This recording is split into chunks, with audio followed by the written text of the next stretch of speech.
ये जो वज़ीर-ए-आज़म साहब की तरफ से गुज़िश्ता रोज़ काबीना के इजलास में उन्होंने जो पेशकश की थी, तो वो हम सवाल कर रहे थे आपस में बैठकर कि जनाब ये वाक़ई मसला हल चाहते हैं या जल्दी पे मज़ीद तेल छिड़क रहे हैं? कि जो हाउस कमेटी बनाने की बात की और उसमें उन्होंने ये नहीं कहा कि जी जो आज का मसला है वो उन्होंने कहा जी 2014 का धरना भी हम देखेंगे और 2018 के इंतखाबात भी देखेंगे। तो फिर तो इन्हें 1950 की दहाई से बात शुरू करनी चाहिए थी, इतने पहले चले जाते।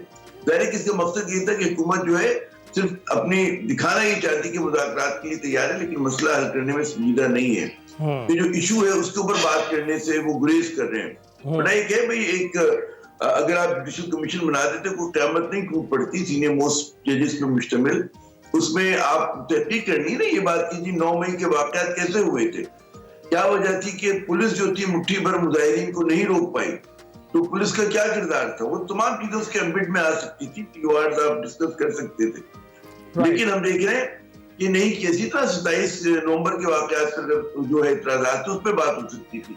तो मेरे ख्याल में हुकूमत जो है हम जैसे तज्ज़ियाकारों को भी नजर ये आ रहा है कि हुकूमत जो है सिर्फ वक्त गेन करना चाहती है, उसका मकसद ये नहीं है कि किसी भी तरह से जो है मसला हल हो। तो आपके ख्याल से हुकूमत सिर्फ वक्त ही गेन कर रही है और इस सूरत हाल में सिर्फ वक्त गुजार रही है ताकि ज़्यादा से ज़्यादा उनको इक़्तिदार का मौका मिले, या कोई और भी वजह हो सकती है जिसकी वजह से वो इंगेज करना चाह रहे हैं और कल को वो जब अपोजिशन में होंगे तो उनको भी मुज़ाकरात की ज़रूरत पड़ेगी, शायद उसकी राह हमवार करने की कोशिश कर रहे हैं? देखिए अली साहब, बात ये है कि पीटीआई को जल्दी एक तब्दीली लाने की हुकूमत चाहती कि उसके 5 बरस पूरे हों और अभी पहला बरस जो है अभी मुकम्मल होने में कुछ दिन बाकी हैं, हफ्ता 8-9 दिन है उसमें ना।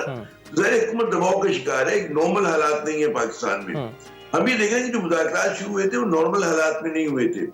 कहीं कोशिश की गई हुकूमत की तरफ से कि एक कंड्यूसिव एनवायरनमेंट बनाया जाए। मसलन ये कि आपके वज़ीरा वैसी बयानबाजी कर रहे थे, वैसे पीटीआई के लोगों के घरों पे छापे पड़ रहे थे, तो हालात बन नहीं रहे थे। तो समझ में आता है कि पीटीआई क्यों उड़ गई। उसका उठना बनता था।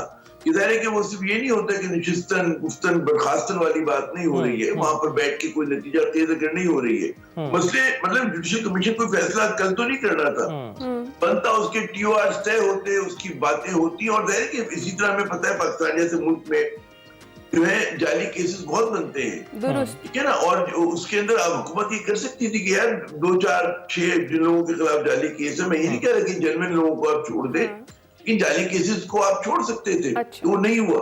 हमारे यहाँ जो है अदालती निजाम जो है उसमें जाना खुद एक पनिशमेंट है कि आप पर्चा अगर कटवा दें किसी के खिलाफ, मैं कह दूं कि जी डिफेमेशन लॉ में आपके तहत मैं आपके खिलाफ मुकदमा कर दूं नॉर्मल हालात में, है ना, तो पता चला उसका फैसला तो पता नहीं कब हो, लेकिन आपको जो है हर हफ्ते महीने में 2 बार जाना पड़ेगा, एक वकील एंगेज करना पड़ेगा, उसमें उसको पैसे देने पड़ेंगे बहुत ज्यादा ना। तो ये तमाम चीजें जो होती है, मैं कह रही तो मामूली सा केस है। इसी तरह जब आपके ऊपर सख्त केसेस आते हैं तो आदमी बिल्कुल मतलब है गरीब भी हो जाता है बेचारा, जो अगर एक आम सियासी कारकुन है, आम सियासतदान है, तो उसमें इंसाफ तो होता नहीं है हमारे यहाँ। और फिर हम देखते हैं जब हवा बदलती है तो वही लोग जो मातूब होते हैं उनके वो गुमराह होते हैं, जैसे शहबाज शरीफ साहब आज गुमराह हैं, या जिस तरह शरीफ खानदान के लोग हैं बहुत सारे।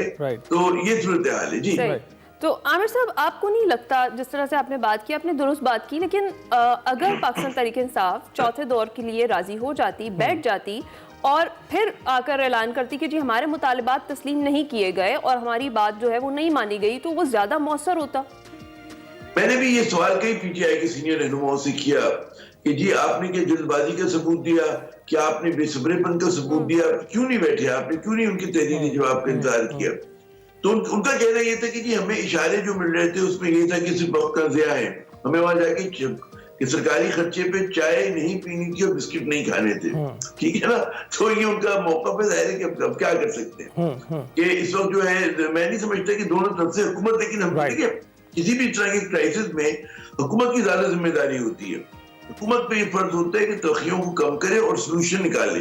तो भी वो सोल्यूशन निकालने में हमें नहीं लगता है कि हुकूमत जो है वहां पे एक कहते हैं ना गहरा अच्छा सांस लिया गया, क्योंकि जो एक बाज़गश्त थी कि कोई पस मंजर के अंदर जो है कोई मुज़ाकरात हो रहे हैं, तो मुज़ाकरात की बातें भी खत्म हो गई हैं। वापस जो होता था ना कि जी एस्टैब्लिशमेंट ऑफ पीटीआई का, तो हुकूमत ने भी गहरा सुख का सांस लिया है और मेरे ख्याल में वो इसको ऐसे ही चलाने की कोशिश करेगी। बिल्कुल, लोग तो बिल्कुल। पीटीआई चाहेगी कि दबाव बढ़ाए। आमिर साहब, इसके साथ साथ ये भी बयानिया बनाने में तो पीटीआई से आगे कोई भी नहीं है, क्योंकि जो उनका बयानिया होता है वो कदरे करीब होता है आवाम के जो सेंटिमेंट्स है उसके, या फिर वो अवामी सेंटिमेंट्स को देखकर ही अपना बयानिया बनाते हैं। लेकिन पीटीआई को की तो अपनी जगह पर काविशें हैं, वो तो कोशिश कर ही रहे हैं जो असीरान है उनको छुड़ाने की, जो रिश्वत बनाने की।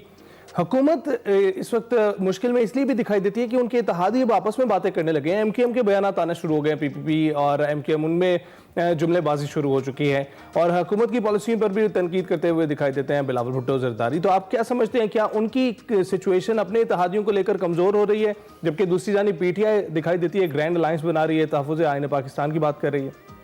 मेरा अर्जी करना है कि ये जो है ना, काबिलियत पीटीआई की नहीं है कि उसका बयानिया अवाम में चल जाता है, वो ये हुकूमत का मसला है। बात ये कि जो हुकूमत है, ये निजाम है, वो पढ़े लिखे पाकिस्तान से लड़ाई लड़ रहा है।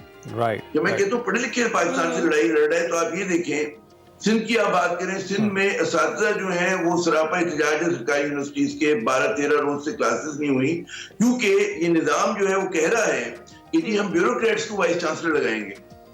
पीका ऑर्डिनेंस की वजह से सहाफी मैदान में है, ठीक है ना। अच्छा, उसी तरह वकील जो है वो 26वीं आईनी तरमीम पे नाराज हैं, ठीक है। जिस आदमी को भी पढ़ने लिखने बोलने का शगफ है वो पीका की जद में आता है, जो भी फेसबुक पे, इंस्टाग्राम पे, ठीक है ना, बिल्कुल पूरा पढ़ा लिखा पास। फिर जो हमारा सफेद पोश तबका है वो टैक्स रिजीम से नाला है, उसका आपने चार निकाल दिए बेचारे का।